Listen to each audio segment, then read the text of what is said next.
Ika-23 araw.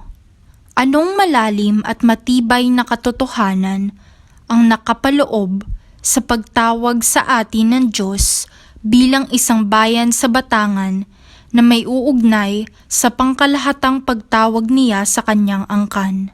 Sagot hango sa aral ng Batanggenyo. Mga dukha't wala at mababa ang pinag-aralan, mayayaman, makasalanan, naglilingkod at pinaglilingkuran, pinagsamantalahan at mga nagsasamantala, mga babae't lalaki, matanda't kabataan, lahat ay tinatawag sa kabanalan at kabutihan upang mamuhay na nagkakaisa bilang mga nilalang na larawan ng Diyos at kanyang angkan. Hamon sa pamilyang Batanggenyo. Maglaan ng panahon para sa mga spiritual at corporal works of mercy. Salita ng Diyos ayon sa unang sulat kay Pedro, unang kabanata, sa 15 hanggang 16 na talata. Dahil ang Diyos na pumili sa inyo ay banal, dapat din kayong magpakabanal sa lahat ng inyong ginagawa. Sapagkat nasusulat, magpakabanal kayo sapagkat ako'y banal.